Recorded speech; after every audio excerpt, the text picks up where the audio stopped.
अगर भारत के किसी भी व्यक्ति का गोत्र, हमारे यहाँ एक गोत्र की परंपरा है, तुम गोत्र ढूंढोगे, अपना गोत्र को देखोगे तो वो किसी सप्तऋषि में से किसी एक ऋषि के नाम का गोत्र होगा। तुम्हारा कश्यप गोत्र होगा या कोई ऐसा। इसका अर्थ ये है कि हम संतान हैं उसी ऋषि की, उसी ऋषि परंपरा की। और आज जो मैं हूं, आज जो मेरे संस्कार हैं, इन संस्कारों में, इस शरीर में, इस बुद्धि में, इस हृदय में, इस यात्रा में, जीवन की हर उपलब्धि में मेरे पूर्वजों का योगदान है। जैसा कि आज हम सब लोग जानते हैं, बहुत अद्भुत दिन है, पावरफुल दिन है आज, पितृपक्ष की महालय अमावस्या। 16 दिन का जो श्राद्ध का समय है वो आज समाप्त होता है और आज हम इस महालय अमावस्या से ही देवी यज्ञ में प्रवेश करते हैं। नवरात्रि के दिनों में प्रवेश का एक द्वार खुलता है, तो ये ट्रांजिशन का टाइम है। क्या महत्व है महालय का, पितृपक्ष का, इस अमावस्या का? जैसे जैसे हम मॉडर्न हो रहे हैं, हम बहुत सारी मिस्टिकल साइंसेस को भूलते जा रहे हैं। मैंने शब्द यूज़ किया मिस्टिकल साइंस। ये विज्ञान है, ये सत्य है, इसके अनुभव हैं लोगों के पास। आज नहीं कल विज्ञान इसको प्रमाणित भी कर लेगा। थोड़ा सा इसको समझने का प्रयास करते हैं। पहली बात, हम जैसे हैं इस पृथ्वी पे, हम अकेले नहीं हैं। हम बहुत लोगों से, ऊर्जाओं से सतत कनेक्टेड हैं। कुछ लोगों को, कुछ चीज़ों को हम देख समझ पाते हैं 5 इंद्रियों के तल पर, बट ऐसी बहुत सारी ऊर्जाएं हैं जिनसे हम सतत कनेक्टेड रहते हैं, जिनको हम महसूस नहीं कर पाते। इसको ऐसा मानो जैसे दिन में तो सूर्य के आप दर्शन कर पाते हो, सूर्य की तपश आप महसूस कर पाते हो, रोशनी से आप पूरे जगत को देख पाते हो। बट जब रात हो जाती है तो ऐसा नहीं कि सूर्य खत्म हो गया, सूर्य चला गया, ऐसा नहीं है। सूर्य है अभी भी इस ब्रह्मांड में। आपकी इंद्रियों को उस सूर्य की अनुभूति होना बंद हो गई, बट सूर्य की उपस्थिति अभी भी है, सूर्य की ऊर्जा अभी भी है, वो सतत है ब्रह्मांड में और पृथ्वी पे उसकी, उस सूर्य की ऊर्जा सतत मिल रही है। हाँ, प्रकाश रूप में नहीं, किसी अदृश्य रूप में सूर्य की ऊर्जा सतत हमें मिल रही है, चाहे दिन का समय हो, रात का समय हो, बादल का समय हो, वर्षा का समय हो, क्योंकि सूर्य सदा उपस्थित है। बट हमारी 5 इंद्रियां रात के समय सूर्य की उपस्थिति को महसूस नहीं कर पाती, अनुभव नहीं कर पाती। कहने का अर्थ यह हुआ कि बहुत सारी ऊर्जा है इस ब्रह्मांड में जिससे हम कनेक्टेड हैं, बट 5 इंद्रियां उसे महसूस नहीं कर पाती। पहली बात। दूसरी बात, जीवन का स्वरूप जैसे हमने सनातन में जाना है, हमारे अनुभव भी है। जीवन की शुरुआत जन्म से और जीवन का अंत मृत्यु से, ऐसा नहीं है। जीवन एक सतत धारा है, कॉन्टिन्यूअस फ्लो। जन्म के साथ हमारे अनुभव शुरू होते हैं इंद्रियों के चलते। मृत्यु के साथ इंद्रियों वाले अनुभव, जो 5 इंद्रियों से हम जीवन को करते हैं, वो समाप्त होते हैं। बट जीवन की जो धारा है हमारे भीतर, वो सतत चलती रहती है, वो रुकती नहीं है। हाँ, जैसा हम सुनते आए हैं, समझते आए हैं, जीवन अपना स्वरूप बदलता है।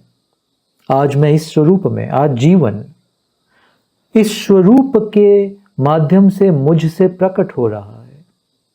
कल यही जीवन किसी अन्य स्वरूप के माध्यम से प्रकट होगा, तो सिर्फ स्वरूप बदलेगा, बट मैं जो हूं, मैं जो इस जीवन की सतत धार में हूं, मैं कल भी था, आज भी हूं, कल भी रहूंगा, क्योंकि ये सतत धार ही हमारा सत्य है। ये दूसरी बात। अब मृत्यु के उपरांत होता क्या है? पंचभूत शरीर के इस सृष्टि के पंचभूतों में मिल जाते हैं, बट जो हमारा मन यानी हमारी बुद्धि है, माइंड जिसको आप बोलते हो, उस माइंड के ऊपर बहुत सारे संस्कार जुड़े हैं। पूरे जीवन में मैंने जीवन को जैसे अनुभव किया, उस सब के संस्कार मेरे मन पे अंकित हो जाते हैं, उनका इम्प्रेशन मेरे मन में छप जाता है। और जब जिसको हम सेल्फ या आत्मा बोलते हैं, जब उस शरीर से निकलता है मृत्यु पे, तो जो अनुभव हैं, जो संस्कार हैं, वो उसके साथ अटैच हो जाते हैं और इस शरीर का तो समापन हो जाता है। बट ये जो यूनिट है, जिसको तुम आत्मा, जिसके साथ मन और संस्कार जुड़ गए, ये जीवन की धारा ये कंटिन्यू रहती है। किसी लोक में, किसी अदृश्य लोक में, किसी अदृश्य वायुमंडल में ये सतत ऊर्जा रहती है। फिर यही ऊर्जा किसी और रूप स्वरूप को जन्म देती है और वहां अपने आप को प्रकट करती है। इस तरह से जीवन का जो ये फ्लो है निरंतर चलता है। अब पितृपक्ष, जो तुम हो, जो तुम्हारा शरीर है, जो तुम्हारा मन है, जो तुम्हारे ऊपर इंप्रेशंस हैं, संस्कार हैं, जिसको कंडीशनिंग भी बोलते हैं, ये सिर्फ तुम्हारा खुद का नहीं है। आज तुम जीवन की जिस अवस्था में हो, आज तुम्हारे पास जितना ज्ञान है, जितनी हेल्थ है, जो भी है सब तुम्हारे पास, इवन तुम्हारा धन, तुम्हारा समृद्धि जो भी है तुम्हारे पास, ये तुमने स्वयं अर्जित नहीं किया। ये जीवन की सतत धारा से, क्योंकि तुम जुड़े हो सभी ऊर्जाओं से, ये तुम्हारे पूर्वजों से चला आ रहा है। मैं अक्सर बोलता हूं, हम ऋषियों की परंपरा के वंशज हैं। अगर भारत के किसी भी व्यक्ति का गोत्र, हमारे यहाँ एक गोत्र की परंपरा है, तुम गोत्र ढूंढोगे, अपना गोत्र को देखोगे, तो वो किसी सप्त ऋषि में से किसी एक ऋषि के नाम का गोत्र होगा। तुम्हारा कश्यप गोत्र होगा या कोई ऐसा। इसका अर्थ ये है कि हम संतान हैं उसी ऋषि की, उसी ऋषि परंपरा की।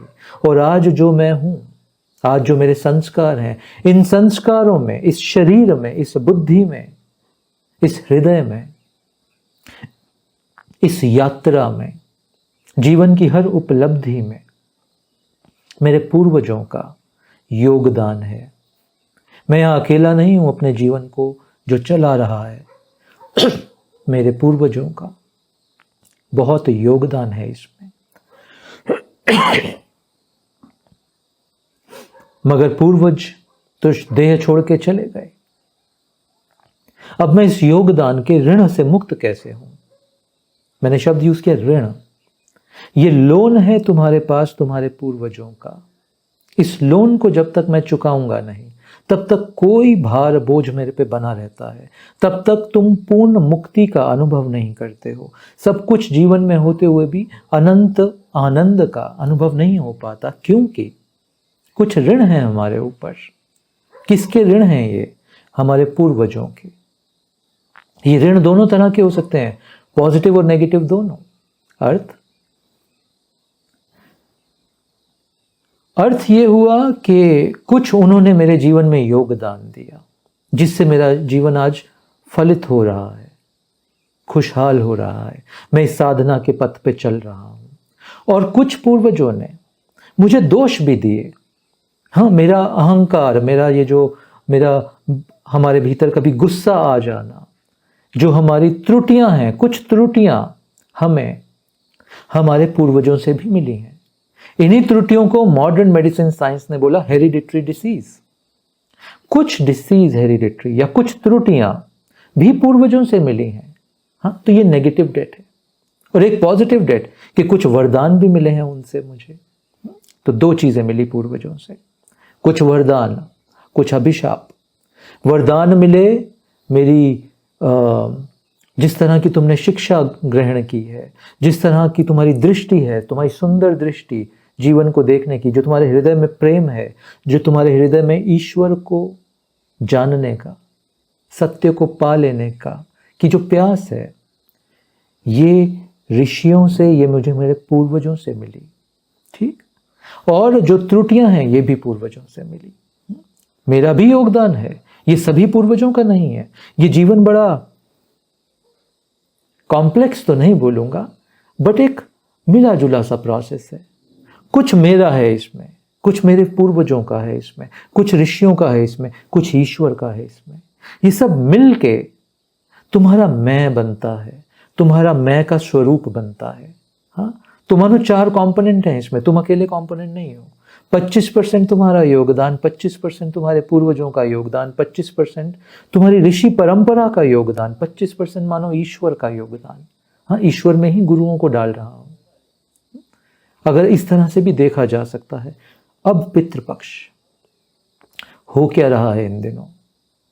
ऐसी मान्यता है भारत में कि ये 16 दिन पितृ जो अलग अलग लोकों में हैं, कुछ शरीर धारण कर चुके, कुछ शरीर धारण करने के बाद भी उनका कुछ अंश किसी ईश्वरीय लोक में है, किसी ऊर्जा के लोक में है। तो इन 16 दिन ये सभी पितृ स्वयं को पृथ्वी लोक पे लाते हैं अपने पुराने प्रियजनों से मिलने के लिए, अपने नए प्रियजनों से मिलने के लिए। ऐसा मानो एक द्वार खुलता है इन 16 दिन,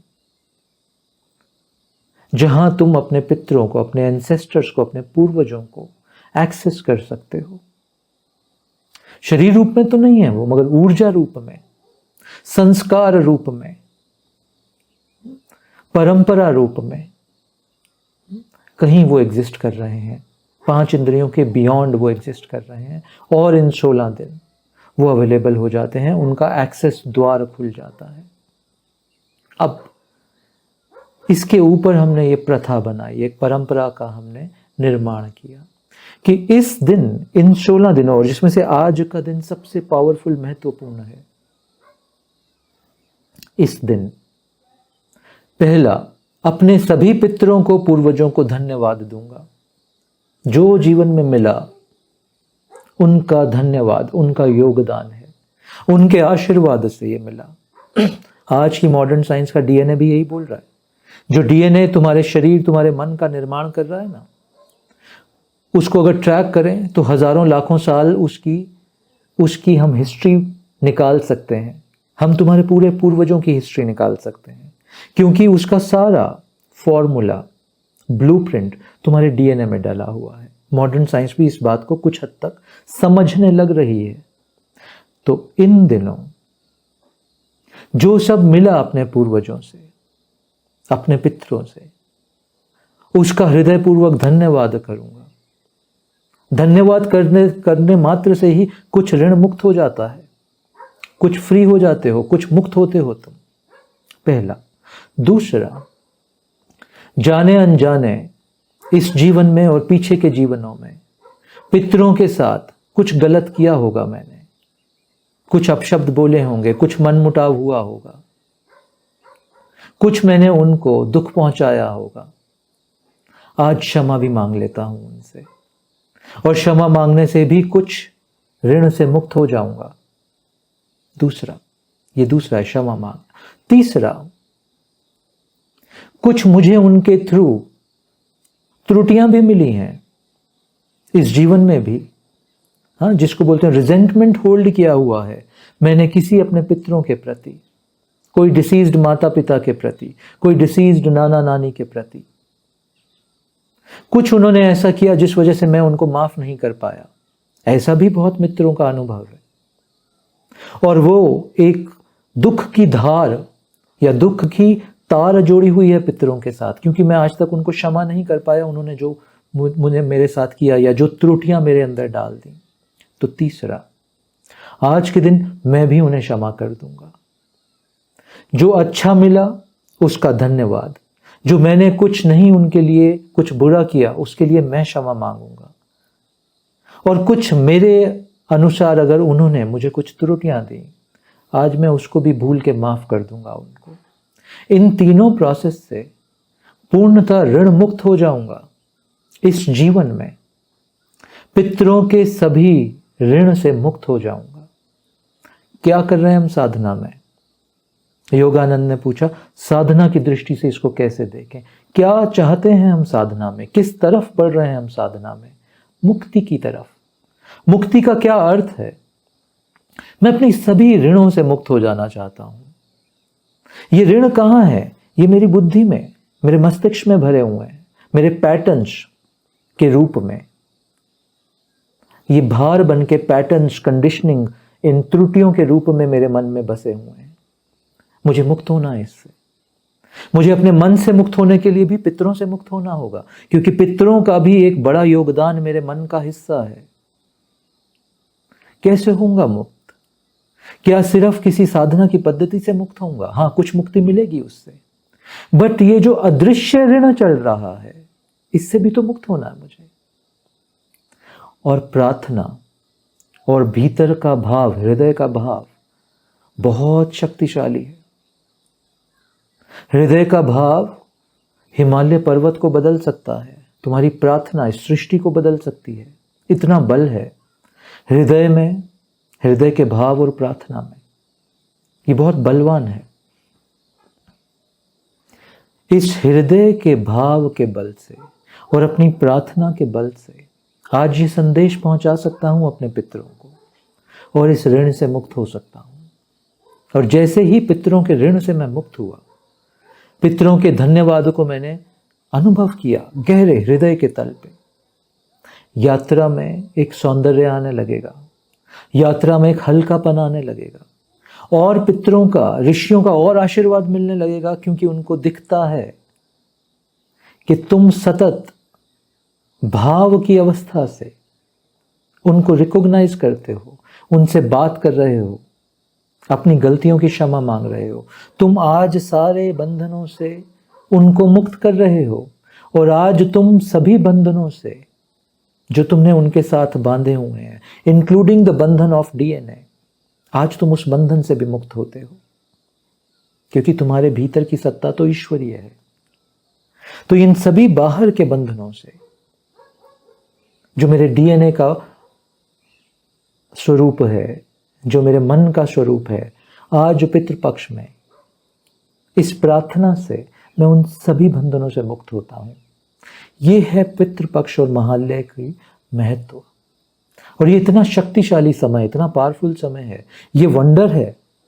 देखो, ऋषियों ने एक ऐसी परंपरा बनाई कि आज के दिन जब अमावस्या की रात को पितृपक्ष का अंत हो रहा है, उसी समय महादेवी के दिनों का, आदि शक्ति के दिनों की शुरुआत हो रही है, कि यहां तुम ऋण मुक्त हो और वहां तुम शक्ति में प्रवेश करो, बल में प्रवेश करो।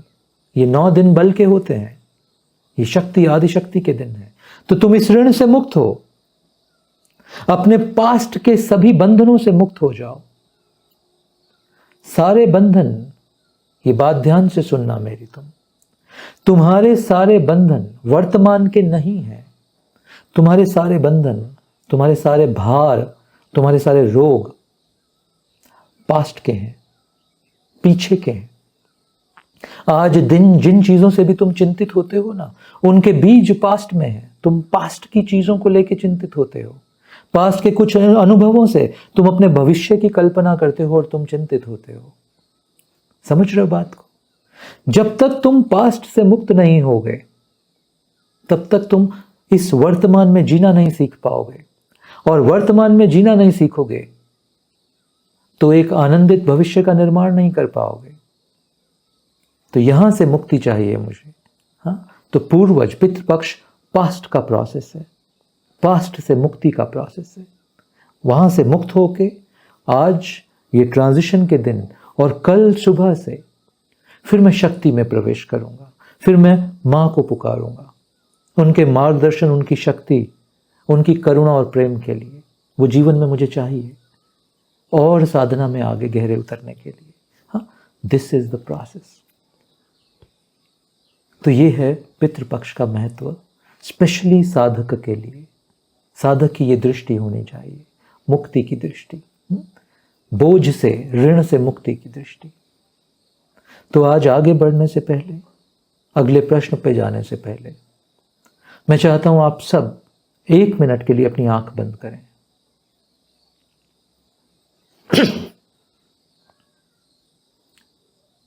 जहां हो, जहां बैठे हो, बस एक क्षण के लिए अपनी आंख को बंद करो।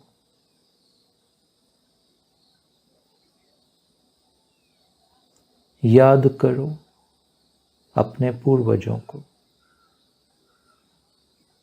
उन पूर्वजों को जिन्हें इस जीवन में तुम्हें मिलने का सौभाग्य मिला, जो आज शरीर छोड़ के जा चुके हैं, बट तुम मिले हो उनसे, तुम्हारे पूर्वज। स्मरण करो उनका।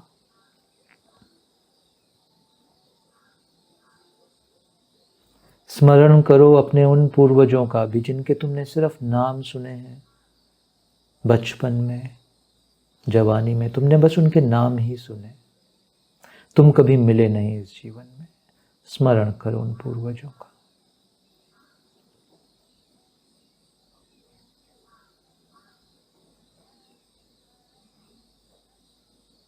और पीछे जाओ, अपने उन पूर्वजों का भी स्मरण करो जिनके ना तो तुमने नाम सुने, ना तुम जानते हो, बट तुम उनके वंशज हो। Great great grandfather, great great grandmother's, सभी वो पूर्वज, अपना पूरा जिसको तुम फैमिली ट्री बोलते हो, जिनसे तुम ऊर्जा के रूप में, डीएनए के रूप में जुड़े हो आज तक, उनका भी स्मरण करो। स्मरण करो उस ऋषि परंपरा का जिसके तुम वंशज हो।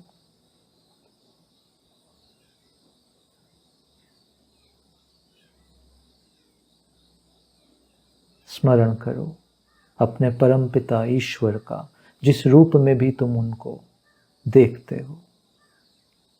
परम माँ का, आदिशक्ति का, जिस रूप में भी तुम उनको देखते हो, स्मरण करो।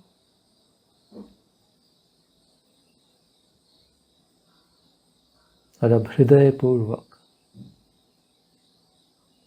धन्यवाद दो उनका, सभी पूर्वजों का। बड़ा उपकार है उनका, बड़ा योगदान है उनका तुम्हारे जीवन में। हृदय से धन्यवाद करो उनका।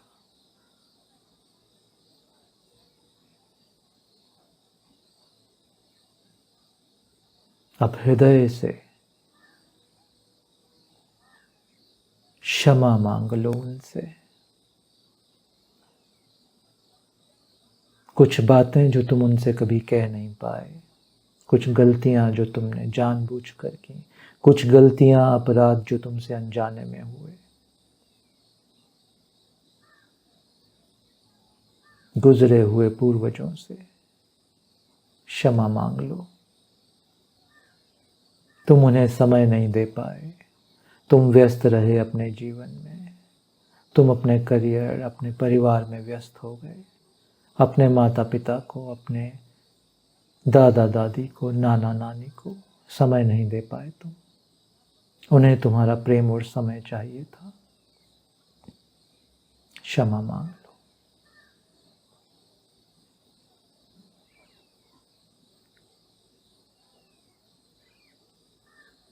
वो बहुत करुणावान है,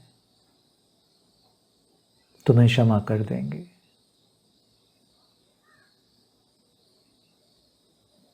और कुछ भी उनके प्रति तुमने मलाल अपने हृदय में रखा है, क्षमा कर दो।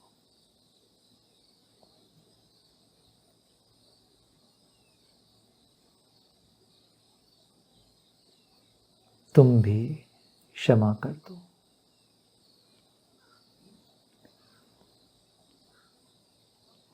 और आदि गुरु शिव से, आदि शक्ति से एक प्रार्थना करो कि तुम्हें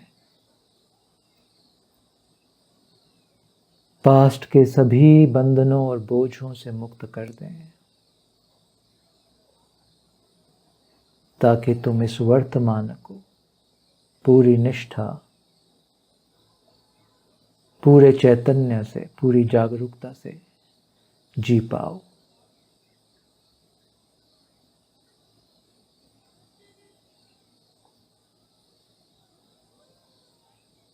ओम शांति शांति शांति। बहुत सुंदर। धीरे धीरे आंखें खोल लें।